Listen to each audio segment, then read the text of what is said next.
What is up, guys? My name is Jackal, and we do only retro games around these parts. And this here is the best, shittiest, best, allergiest, stuffiest, nosest gaming channel you're ever gonna find. So if you are one of the statistically only one person that's ever gonna find this, hit a like button. Help me out. Leave me a comment. Give me something to talk about. And if you subscribe, I'll make the Zelda noise. I'll just lift up my phone and go da-na-na-na. You won't see it, but I'll do it. And also, if you're clicking on this video, there's also a chance that you like people reflecting over, in this case, Bojack Horseman. So, I kind of don't remember what I was doing. Oh, yeah. I'm looking for Sibba. Did somebody say where he was? I forget now. Dwarf Cave is to the west.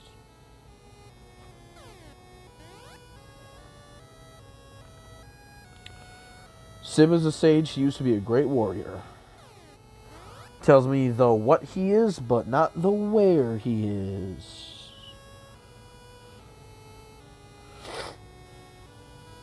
Lorim.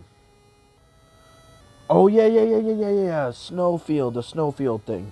South of the snowfield. Yes, bring my chocobo with.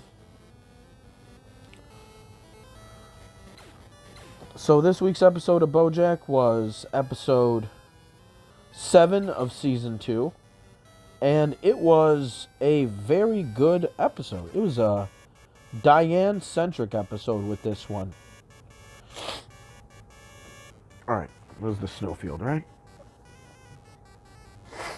It was actually a very, very good episode. Because we're finally starting to see also, not just a little bit from what's in this. I want to see what's over here. Maybe.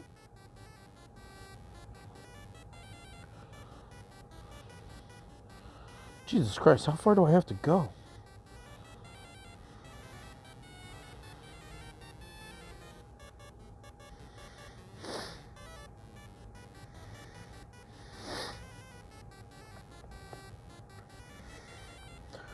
Bro, this is so far. Oh my goodness.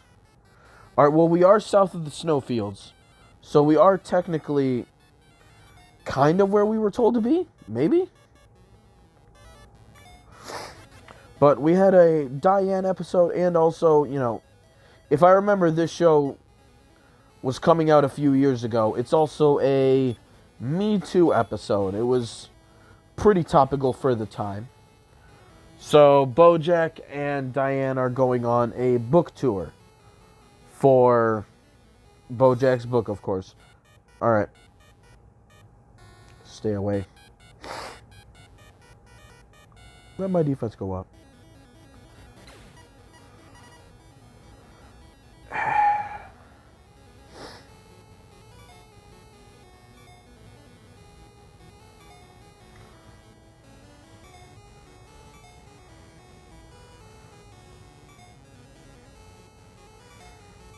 Alright, there we go. Cool.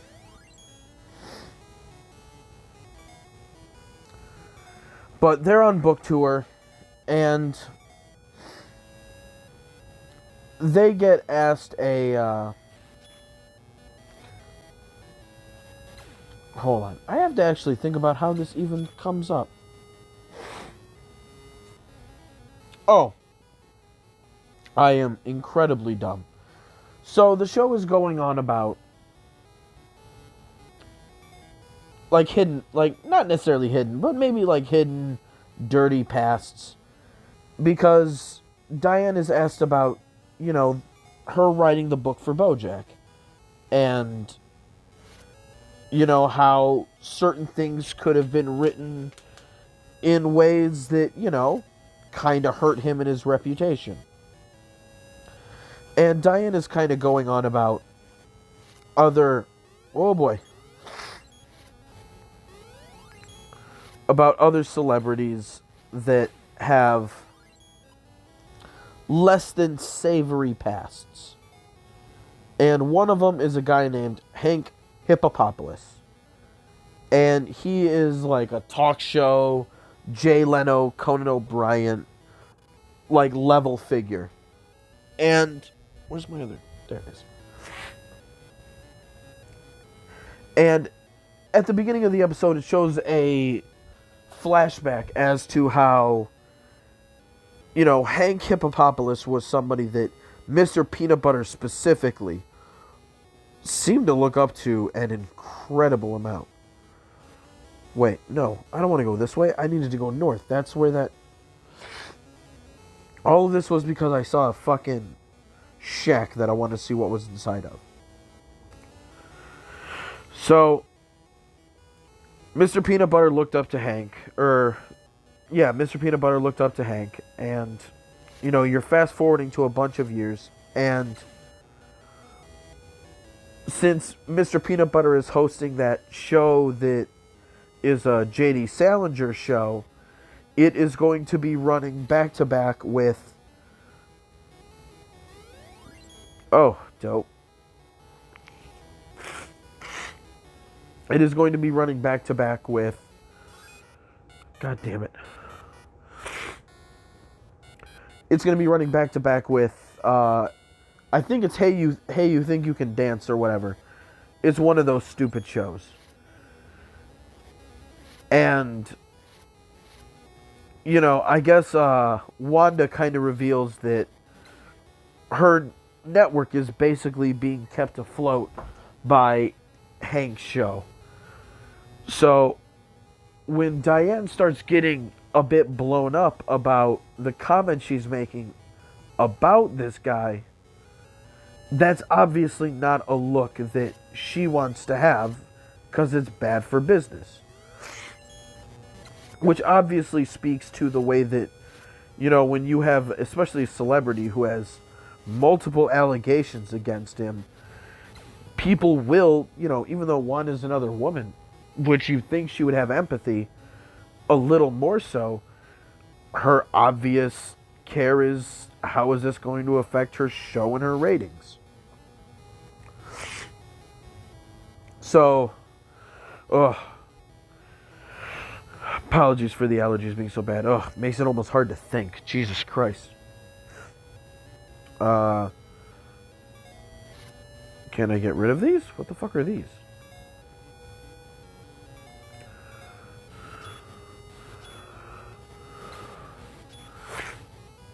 So I can. So, the whole way this started was, while Diane was on book tour, like I said before, she threw Hank's name under the bus, under people who may not have been, have the best history with women. And Mr. Peanut Butter, because of the networks working side by side, and this being important to Mr. Peanut Butter, he kind of asks Diane nicely to drop it. And at this point, Diane doesn't even want to make a big deal out of it. She kind of mentioned Hank's name in a long list of names. I don't even think she was trying to single that character out at all, or like make anything worse for him than it would be for any other characters. So she was originally on like Team Peanut Butter. She was down to just let it be, let things kind of quiet down. And unfortunately, as her notoriety had gained for just her initial comments, people on the book tour started asking her questions. And, Diane she is a much more sympathetic version of what we've been given with Bojack. Because, she suffers a lot of the things like, she's stubborn and set in her ways. And you have her, she starts getting challenged on I can't even say her credibility, because the person who initially goads all of this out of Diane starts doing like, oh, you're just like all of these women who just want to take down a good man's reputation. And Diane kind of loses it. And not like the old Cryan episode. Like, she doesn't lose it. But she drops the hammer down and she stops pulling punches. And she fucking says her piece that she's got to say on this shit. And, of course, it gains attention. And Mr. Peanut Butter, all the while, one of the reasons he is mainly disagreeing with is Mr. Peanut Butter, he's kind of like amoral about the whole thing, because he doesn't really care about the fact that Hank Hippopopoulos is basically like a Bill Cosby, like a well-known celebrity nice guy, like nice old man. Everyone loves him. So I don't even think Mr. Peanut Butter even cares about that. But it's kind of two things. And before I do that, I'm going to blow my nose. Actually, I'm going to need... I still can't pause these videos. I shall BRB AFK.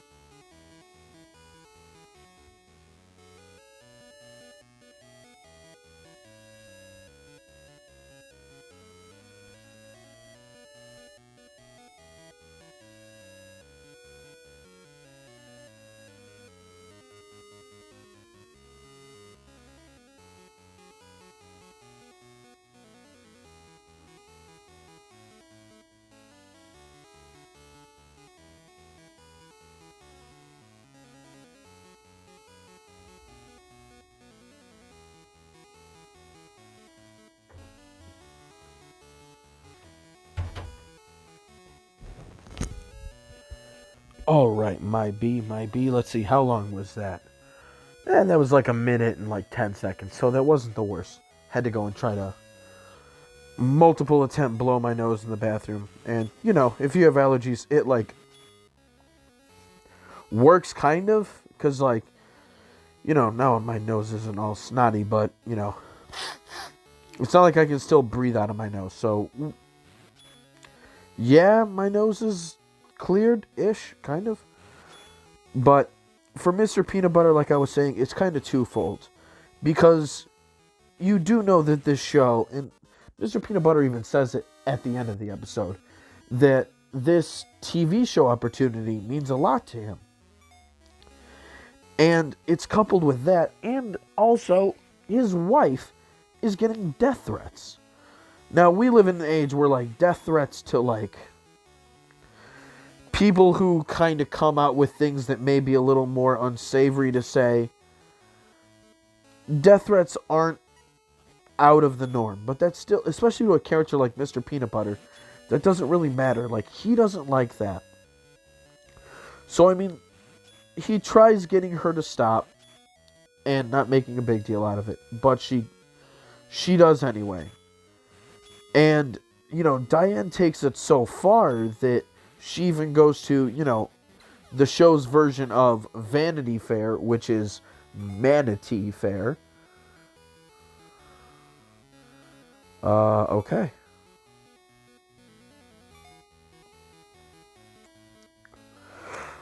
What can I sell?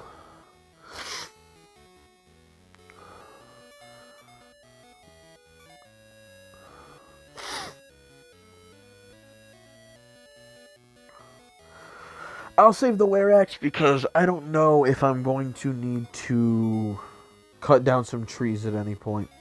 We're going to save before I get fucked, because I do that a lot to myself. Let's see. No, that's not what I wanted. I wanted...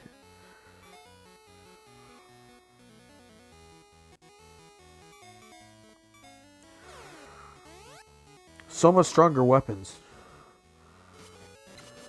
Ooh. But I just love that fucking Morning Star. Not gonna lie. But this is a nice little power increase.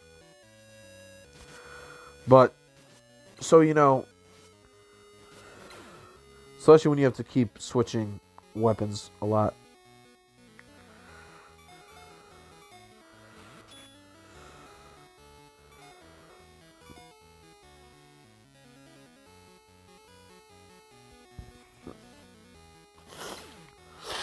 Not gonna lie, just sort of wandering around aimlessly. But, I kind of lost track of what I was saying. I know I was talking about Mr. Peanut Butter. I addressed how him and death threats. I talked about show being important to him. I don't remember what I was saying after that, so whoops. But, I mean, it does put Diane ultimately in a very difficult position. Because, here she is being told to just kind of keep her mouth shut because it's good for even her husband's career. And, I mean, this is the unfortunate part about it, at least for Diane. Is Mr. Peanut Butter... Oh, yeah, I was talking about the amorality of Mr. Peanut Butter. Or at least at one point I was. So that kind of ties in. But, is Mr. Peanut Butter wrong for, having a problem that it has to be Diane who says something about it? Because, ultimately, Mr. Peanut Butter kind of has a point. What good does it really do her to be the one to be, on the front line with all this shit? Why does she have to be the one to break the story and break the news? And, if you're thinking small term, if you're thinking you, your family, your household, that's not really wrong. Mr. Peanut Butter cares that people are sending his wife death threats. He's probably fine with the news about Hank Hippopopoulos coming out, but not to where it's affecting his wife. That's not going to be something that's going to... Ooh, what is this?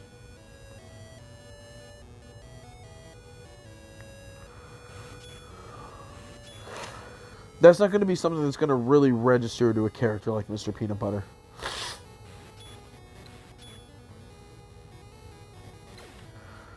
So, I mean, it's almost not even wrong of him to feel that way. He wants his wife to feel safe.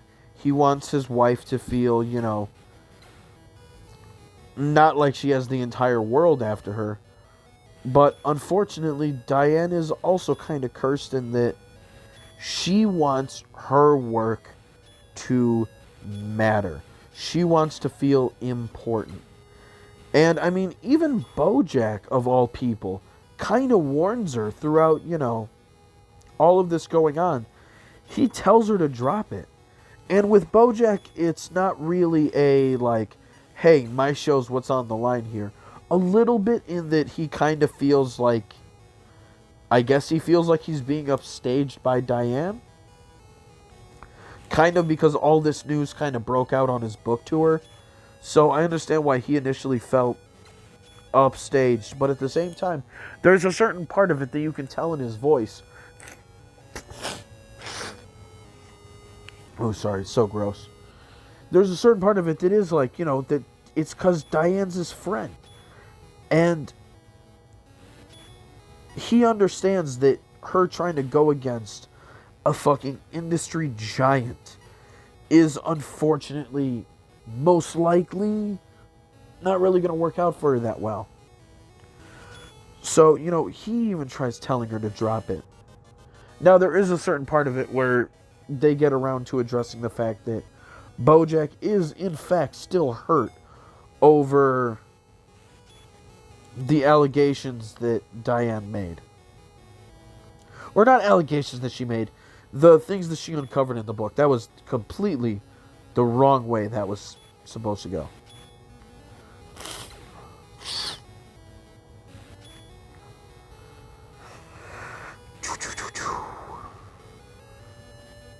Alright, alright, alright, alright, alright. Fireballs galore over here. Get out of here. Alright, well, it kind of looks like, unless I just fucked up and I gotta come back here, it feels like this is not the way. At least right now.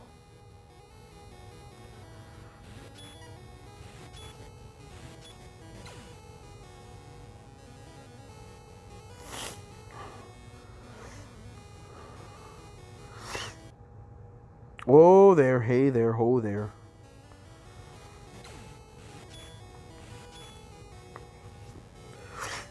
But no, you know, Diane, especially because that opportunity in Cordovia, which they keep making reference to throughout the episode, with that director, you know, still calling her about their inevitable appointment, you know, for her to go out there. She's just really intent on making her work matter. And the idea of taking down somebody who, like, everybody kind of just allows a pass because he's big and famous, that's the exact kind of target that Diane's going to go for. And just like I kind of said for Mr. Peanut Butter, like, you know, is he wrong for caring about more about his wife's safety and everything?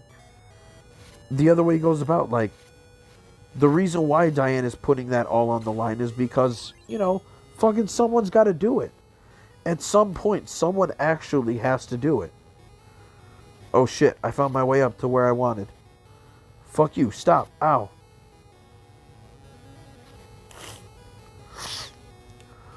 So it really is a thing that, like, if someone like Diane isn't willing to put herself on the line, then, you know, none of these things are ever going to get uncovered.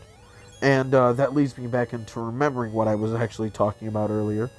When Diane actually goes to the show's version of Vanity Fair, Manatee Fair, and, you know, she tries to work with them for a piece. And they get a lead, and go figure, the lead is actually a setup by Hank to just kind of meet with Diane and tell her, listen, cut the shit. Nobody knows who you are. Everybody knows who I am. You're not going to take me down. And it's kind of a threat, but kind of not really, because Hank doesn't really look like he wants to threaten her. It more seems like he's just trying to get her to, like, really shut up. Like, that's really all he wants. Like, he doesn't say he's going to do anything to her. Just like, listen, just go home and enjoy time with your husband. Like, that's his big thing. Like, just, I didn't do what the things you're accusing me of doing. Now stay out of my way. Got him.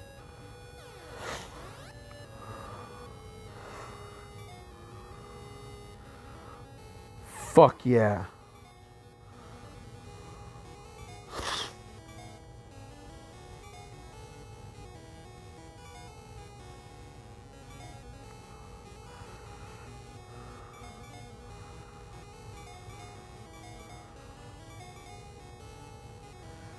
Oh, yeah.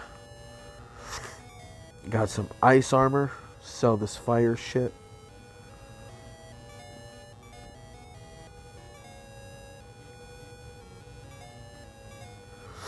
But you think about all those big stories. Without somebody like Diane, no one's going to release them.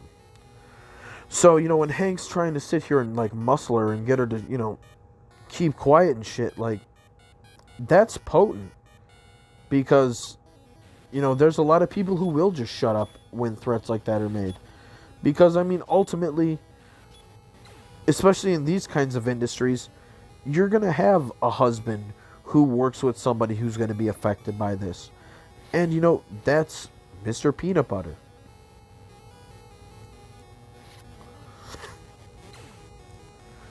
So eventually, you know, Mr. Peanut Butter and Diane have to have a little, not really confrontation, but they have to have a meeting. And he says that, you know, actually one of the most grown-up things Mr. Peanut Butter's ever done at this point. He just kind of tells her, maybe you'd be better off in Cordovia. Like, you'd be safer from all these people that are sending you death threats. And you can go, and he even says, go feel important. Go be happy. And, because he does actually know what Diane wants, which is for her work to be meaningful and important. Zoop.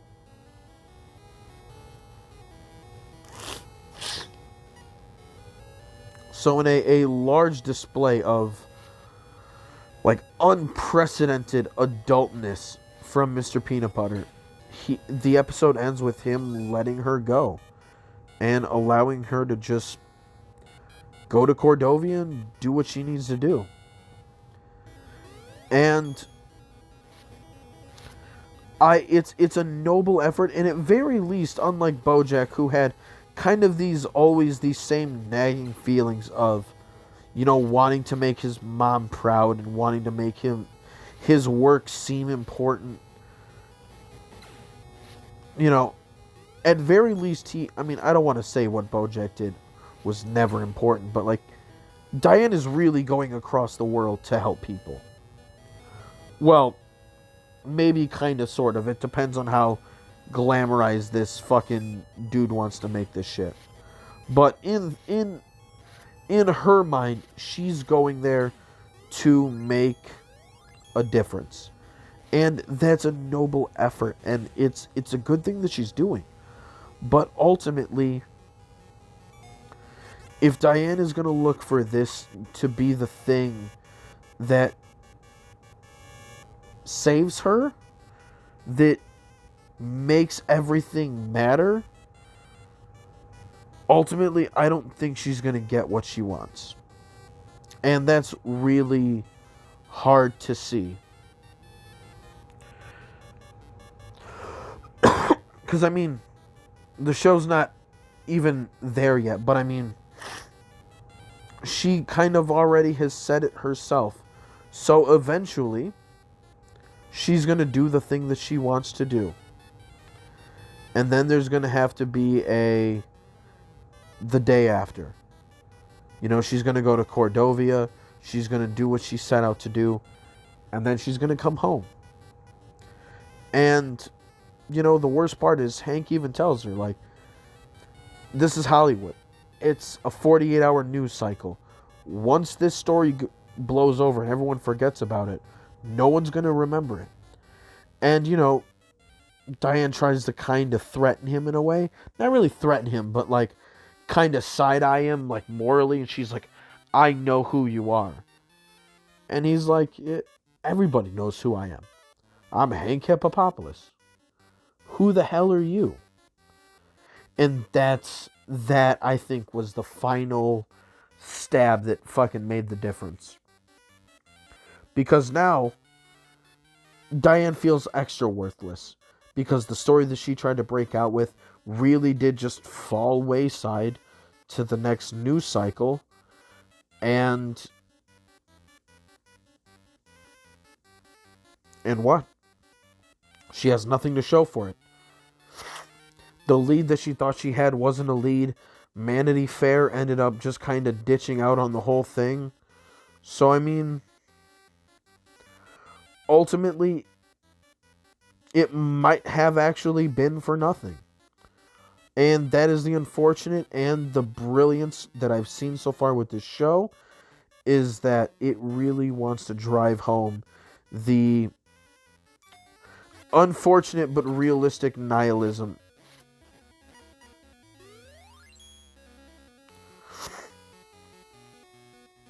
Ultimately what she wanted really didn't matter. And nothing was really changed by any of this. Hank got to just go on the news and just be like, I did not do any of those things. And that was it. He got off scot-free. So it's always with the nihilism of this show. It's so awful and also narratively beautiful and perfect. Like, it's real life. It really is the way the things kind of tend to sometimes be. You know, you could be doing the heroic thing, and there's no real guarantee that the thing that you're doing is even going to make a difference. And, you know, the show played with that a couple weeks ago with the chicken farm episode. But I mean, this episode is a lot of that same thing being hammered home. Just over and over again. Is that, you know, valiant efforts without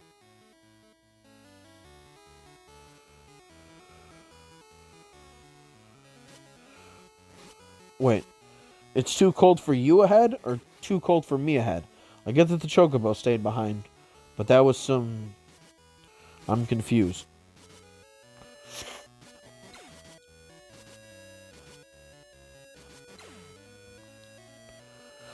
But I mean, ultimately, without really large and like systemic change on a lot of these things, you know, it doesn't change. And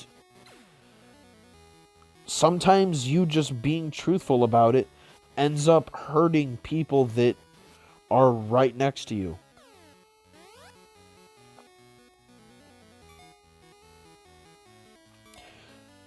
It really is a whole fucking, like, just tragic goddamn thing. But unfortunately, whether we like it or not, that's fucking real life. That's how it is sometimes. And sometimes you don't get that fucking... Sometimes you don't get that, like, hero moment where you got to, like, be like, I did it. I took down the bad guy. Like, ultimately, I mean, Diane kind of put, like, a spotlight on it for a second, and then, well, and then what? It's fucked, man, because, I mean, that really is how it'd be like that sometimes. It'd be like that a lot of times.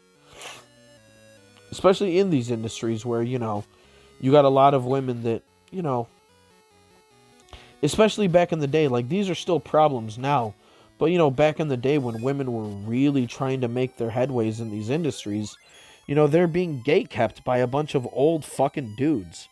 And, you know, a bunch of women are trying to come up. They know they're the ones who are, you know, who kind of got the muscle, and they kind of flex it to get a little dick sucky every once in a while. And that's fucking horrendous. And I mean, like, the show didn't have Hank, like, going into jail, at least not yet, for all this shit. But I mean, like, the real world example we got with fucking Bill Cosby, he finds his way out of jail out of all this. So, you know, sometimes it really does feel like just a fruitless effort. Ooh, what is this cave? I like caves. I like caves. I like caves.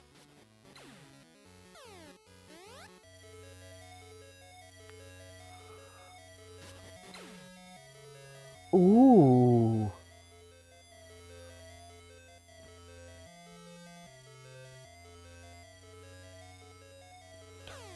I want to explore a little bit more before I save. So, I mean, that's really it for today. Luckily, I didn't have any real, like, dialogue in this show to watch or to read today. Maybe I do gotta go in this,